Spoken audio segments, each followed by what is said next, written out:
10 सितंबर 2025 दोपहर 3:30 बजे पुणे के एक अस्पताल में डॉक्टर मुरारजी घटगे अपने मरीजों को सुन रहे थे।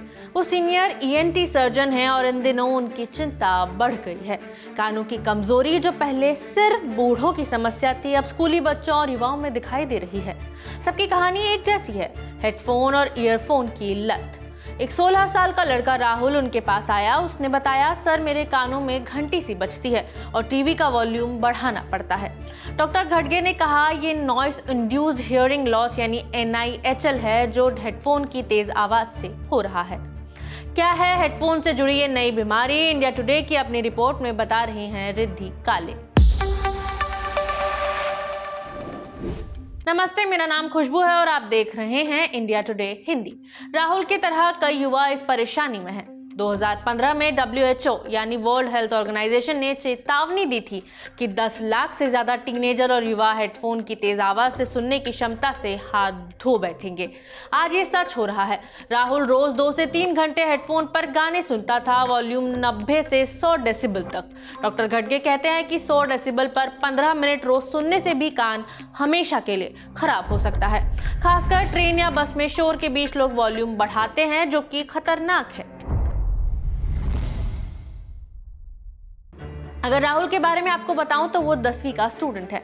लॉकडाउन में ऑनलाइन क्लास और गेमिंग ने उसे हेडफोन का आदी बना दिया। एक दिन उसकी मां ने देखा कि वो बहुत तेज वॉल्यूम पर टीवी देख रहा है। फिर कुछ दिनों बाद उसके कानों में घंटी सी बजने लगी। स्कूल में दोस्तों की बात समझने में दिक्कत हुई।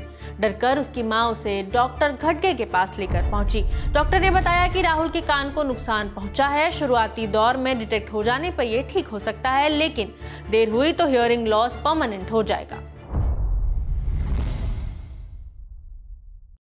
NIHL धीरे धीरे होता है लेकिन खतरनाक है। डॉक्टर घटगे कहते हैं, NIHL बुजुर्गों की तरह उम्र से नहीं बल्कि तेज आवाज से यह होता है। अगर कान में आवाज सुनाई देना, शोर में बात न समझना या हेडफोन हटाने के बाद कम सुनाई देने लगे तो सावधान हो जाओ।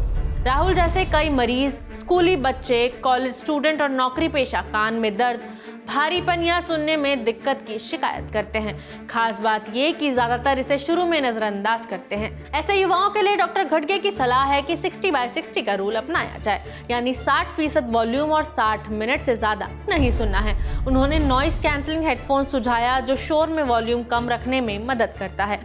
इधर राहुल ने भी वादा किया कि वो अब नियमित ब्रेक लेगा और वॉल्यूम कम रखेगा।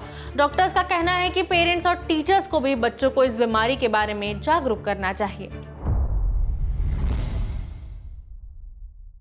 Online class, work from home और गेमिंग ने हेडफोन का इस्तेमाल बढ़ाया है। डॉक्टर घटगे चेतावनी देते हैं कि ये नई पीढ़ी के लिए खतरा है। हमें कान की सेहत का नया तरीका अपनाना होगा। वो रेगुलर जांच और जागरूकता की बात करते हैं। राहुल अब अपने दोस्तों को भी सावधान कर रहा है।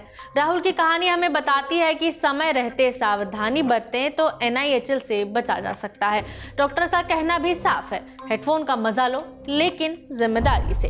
क्या आप इस सलाह को मानेंगे या कान के नुकसान से ही सबक लेंगे? तय आपको करना है।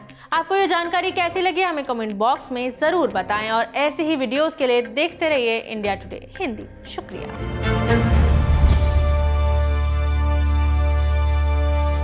इसी तरह की तसल्ली से भरी हुई एक्सक्लूसिव रिपोर्ट्स देखने के लिए सब्सक्राइब करें इंडिया टुडे हिंदी का YouTube चैनल और बेल आइकन जरूर प्रेस करें ताकि वीडियो अपलोड होते ही आपको खबर हो जाए।